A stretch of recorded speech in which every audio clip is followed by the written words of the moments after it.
When I was 5, Mom got pregnant with my sister, and she told me I'd never be lonely again. But after my sister was born, I was shipped off to my grandma's.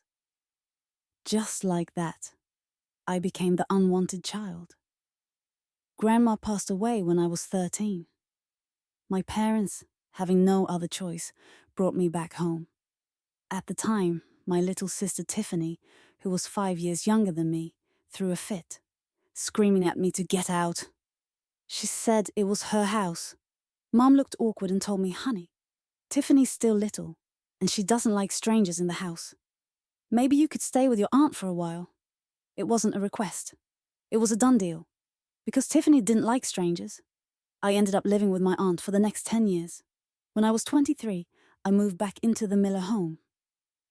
Tiffany, now 18, wasn't so hostile and was willing to accept me. The day I returned, a couple of guys were carefully bringing a super expensive piano up the stairs. Mom was fussing all over them like they were handling a Faberge egg, making sure they didn't scratch it. "Now, Sarah, don't try to compete with Tiffany," Mom said, her tone sharp. "Tiffany's always been more talented and mature than you. She got into that fancy music academy. This is her birthday gift. Don't go thinking you deserve anything like that." She scowled at me, noticing I was staring. "At the piano." "I won't, Mom. I was just looking," I said, my voice calm. Tiffany, wearing her earbuds with a she, was glued to her phone on the couch, her fingers flying across the screen. She glanced up at me and then back down at her screen. Hearing my answer, Mom seemed relieved. She grabbed a glass of water. "Tiffany, honey, try not to look at your phone so much. It's not good for your eyes. Drink some water. It's dry in here." Mom was all tender and sweet as she handed the water to Tiffany. Her whole face was beaming with affection. "Mom, you're so annoying." Okay. Tiffany took the water, gulping it down impatiently. All right. Stop bugging you. If you need a drink, just tell me." Mom walked away, smiling. That's a smile I craved countless times since I was 6. A smile I'd never received. "Why are you standing there like a log? Go to your room and stop bothering Tiffany." Mom snapped when she saw me still there. Her brow furrowed again. Me? Me bothering her? Phone time. I didn't say anything and turned toward my room. The Millers had moved into this 3-story house a few months ago. The second floor had my parents' bedroom and a study. Tiffany had the whole 3rd floor. There were 3 rooms up there. A music room filled with instruments and a dance studio for her ballet. My room, a tiny converted utility room on the 1st floor. That evening, Dad came home and presented Tiffany with a Porsche key, another 18th birthday gift. During dinner, Dad boasted that even if they went bankrupt, people would still want to do business with them because of Tiffany. She was perfect after all. Apparently, a mystery benefactor or some mega rich dude had given them this house, and now a Porsche for Tiffany's birthday. Dad was sure Tiffany would land some millionaire husband. I have been raising her to be a perfect trophy wife. Both my parents spent most of the dinner guessing who this mystery man was. Everyone from the mayor's son to some hedge fund guy got a mention. Whoever it was, he promised to show up on Tiffany's birthday. Mom and Dad couldn't help but be hopeful. Tiffany blushed, looking all innocent.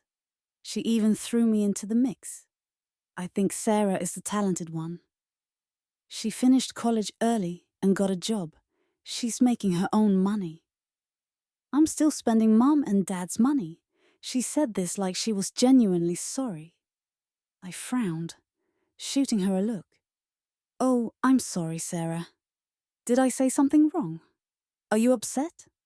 She tilted her head, looking all contrite. "Tiffany, don't beat yourself up. Some people are just never going to amount to anything. Today's your birthday. Don't ruin it by worrying about that, Mom said coldly. She didn't even glance in my direction. Tiffany's lips curved into a small smile. Her eyes held a triumphant glint. I looked at her briefly before turning away, a soft chuckle escaping my lips. Dad was focused on the mystery benefactor, like he was about to win the lottery. This was all their hope of rising back up. It was getting close to 8 o'clock, and Dad kept looking at his watch. Mom and Tiffany's excitement was starting to fade. Dad finally went to the door to check outside. If he shows up, stay out of sight. Don't embarrass the family, Dad said, looking at me with a blank expression. I just nodded. They were in for a disappointment tonight. Another hour went by and the mystery man didn't show. Tiffany was starting to get pissed. Dad was trying hard to keep a smile on his face, encouraging her to blow out the candles. Mom was telling herself that he must have been held up. After the candles were blown, the picture taking started. I was the designated photographer. Tiffany was in a great mood because of the new piano and car. She even asked me to join in a group shot. Dad didn't object. Just gave me a look I couldn't decipher. Mom's face fell as she looked at the photos. Sarah, everyone is smiling except you. You look like you're trying to ruin the picture. We can just retake it, Mom. Don't be upset. Tiffany snuggled up to Mom and her anger melted away like ice cream in the sun. We took more photos, but Mom still wasn't happy with my unsmiling face. Even Tiffany lost patience. It was a total fail. But when it was time to sing Happy Birthday, I sang the loudest of all of them. I could see Tiffany glance at me, but I pretended I didn't notice. Happy birthday to you. Happy birthday to you. While Tiffany had her eyes closed, making her wishes, I closed my eyes and made a wish too. Sarah, happy 23rd birthday. Yes, today was also my birthday. Tiffany and I were born on the same day, just different years. Dad didn't remember, and Mom didn't either. They hadn't celebrated my birthday since I was 6. After cake, I checked social media. Dad, Mom, and Tiffany had all posted. Mom posted a grid of 9 photos, all of her dad and Tiffany. The caption read, "My baby Tiffany is 18. You'll always be my little girl. I love you and hope we're happy forever." Dad's was short and sweet. Happy 18th birthday to my little princess. Same grid, same no Sarah policy. Tiffany's grid was a collection of photos of her new gifts with one of us all. I zoomed in and saw that I'd been cropped out, leaving just a piece of my dress. Once upon a time, I was Mom and Dad's only princess. Every year, they went all out for my birthday. Then Mom, rubbing her stomach, she said, "Sarah, you're going to have a baby brother or sister. You'll never be lonely again. Aren't you excited?" I didn't really understand what it meant, but I was looking forward to having a baby sibling. It sounded nice. Later, Mom's belly grew bigger and bigger, and she got super busy. She decided I'd go to Grandma's 1,000 miles away. Dad agreed. He was just a junior manager at the time, and had no time for me at 5. It was the first time I was away from my parents. I was really scared. One thought kept going around my head. The parents who loved me didn't want me anymore. That's how I ended up living with Grandma for 8 years. The first 2 years, Mom and Dad would come visit each time. I thought they were finally going to take me home. Whenever Grandma told me they were coming, I would pack my bags in advance, but they always left without me. Mom said Tiffany was still small and she couldn't handle 2 kids. She said, "Sarah, you're the older one. You need to be responsible and let your sister have things. I bit down, trying not to cry. When they left, I chased their car, crying as Grandma tried to catch me. Grandma was a tough woman from the country. She was loud and big. While she chased me, she yelled, "You little brat! Why are you running? Your parents aren't coming back if you break your leg. Get back here." When she finally caught me, she dragged me back home. On the way, she bought a bunch of meat to make meatballs to try and cheer me up. Grandpa had passed away years ago. My 2 uncles had moved away with their families. Grandma refused to leave, preferring her life in the country until I came.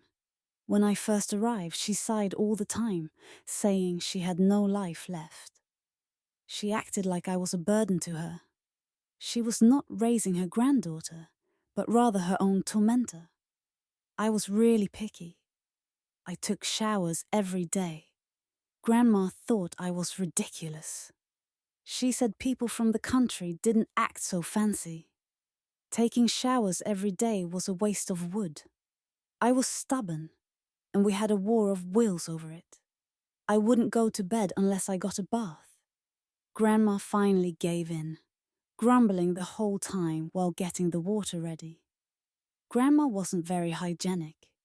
She would go to the bathroom and then make food without washing her hands. I refused to eat. Grandma was furious, dumping the food in the pig trough before storming off. An hour later, she dragged me out of bed, washed her hands 3 times, and then held them up for me. "Are they clean enough now?" she asked, her face hard. Then, under my watchful eye, she grumbled and made us new dishes.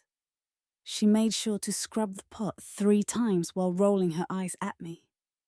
Whether I wanted to or not, I ended up living with Grandma for 8 years.